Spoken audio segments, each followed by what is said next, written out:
Welcome to the French Drain Man channel. I'm Robert Sherwood, and I'm here with our very first episode of DIY Projects in Action. Now, this first project that we're going to feature is installed by a homeowner who did it with a wheelbarrow and a shovel. He did say afterwards, if I had to do it again, I'd rent an excavator. He is a public servant. He risks his life serving his community every time he puts on the uniform in law enforcement. Ladies and gentlemen, check out this DIY project, and DIYers, there's a new sheriff in town, and his name is Mike Lewis. Check it out. All right, this is the new setup in the middle of a rainstorm. Got the double barrel tanks. Got a French drain coming in on this white pipe right here.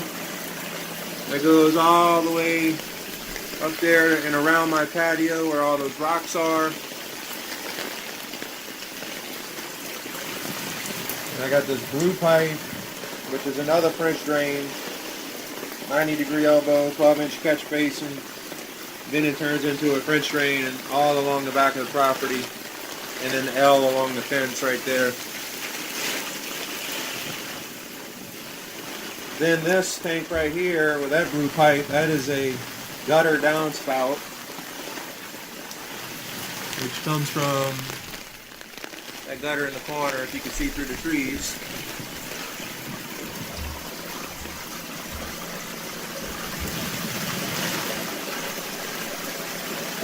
He's pumping right now. Serious water coming out of there.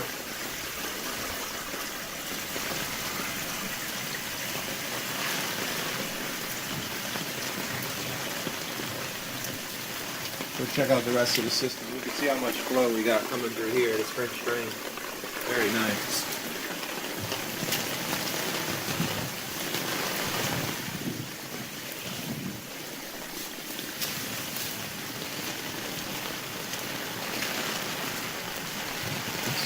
Obviously you got to put siding in here. Not done yet.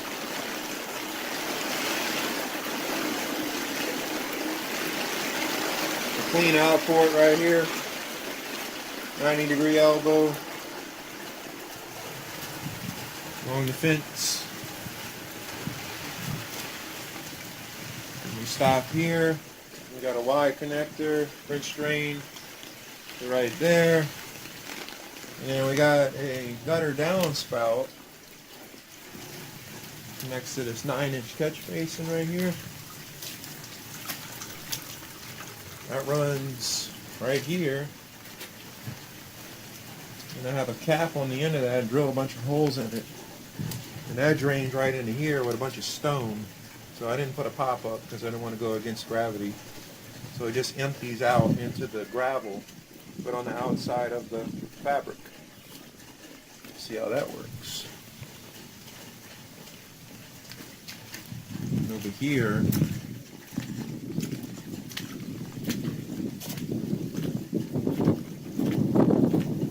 all this gravel right here, underneath that is a French drain.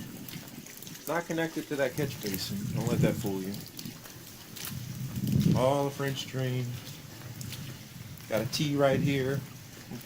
Right, well, not discharge, but French drain continues to the sump pit back there. Double barrel pit. I got clean out ports. I haven't put the tops on yet. They're buried under there with a cap on them. There, and another clean out port here, which I have to bring out above grade and put a cap on. And this gutter downspout goes to this 12-inch catch basin, totally different plumbing, 4-inch solid. It's all the way over here.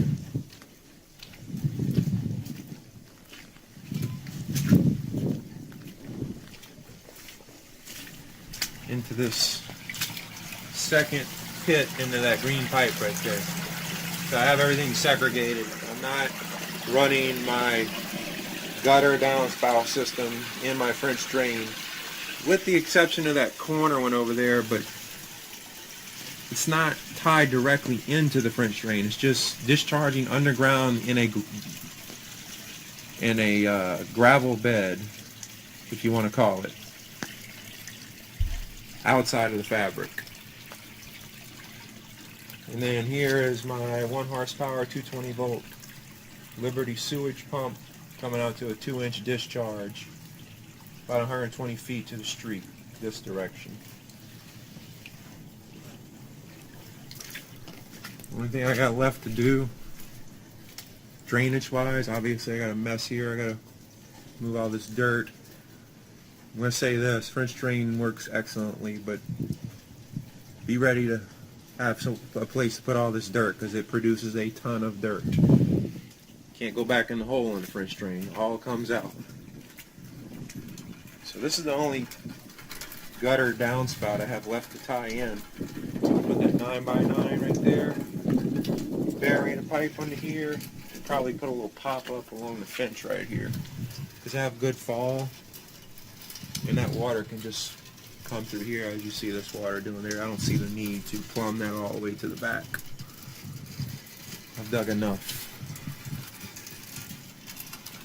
And once that's done, I'm just gonna get rid of all this dirt, clean up, till this backyard with a tiller, mix a little bit sand in here, and then put my new zoysia grass down, and then it'll be very nice.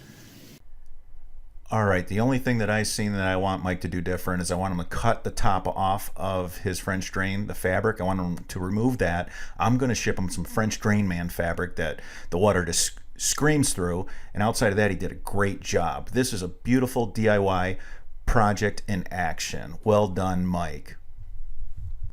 Welcome back. I got to thank Mike Lewis for allowing me to share that with all of you. Mike, you're a bad, bad man, and I'm going to make you our rock star of the week.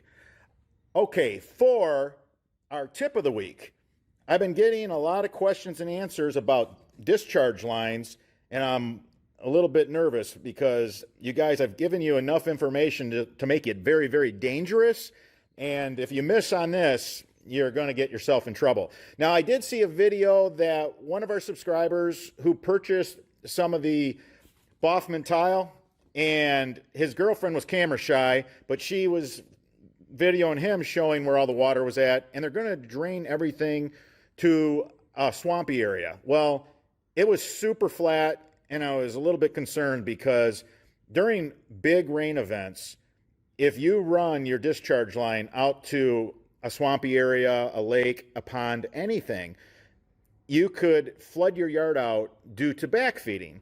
So here's my tip of the week.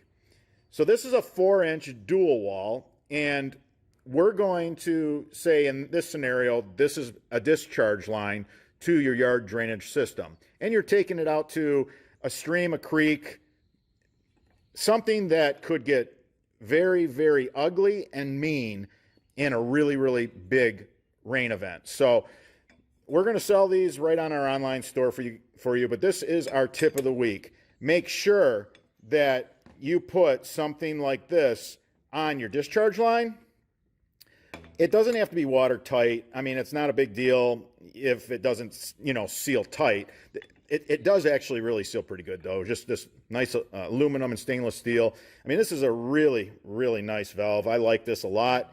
So we never shown it, and we're going to offer it to you, the DIYers. Now, this will also help you with mice and chipmunks, because we do also install, and we'll have these online too. So here's another discharge line, and that's to keep the critters out. Now, I'm going to be really honest with you guys. If you build your system right, a bloated chipmunk or mouse is just going to come flying out of this thing during a hard rain, so don't worry about that.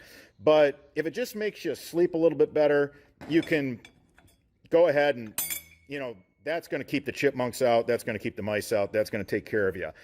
But I want everybody who's on a flat property taking the discharge line to a lake, a creek, a pond, a river, whatever it is, and you know what it's capable of as far as swelling up during a big rain event, I want you guys to make sure you put this at the end of your discharge line. So that's our tip for the week, and I hope you enjoyed our first episode of DIY projects in action. All right, guys, till next time, let's all work really, really hard like Mike did to build it right.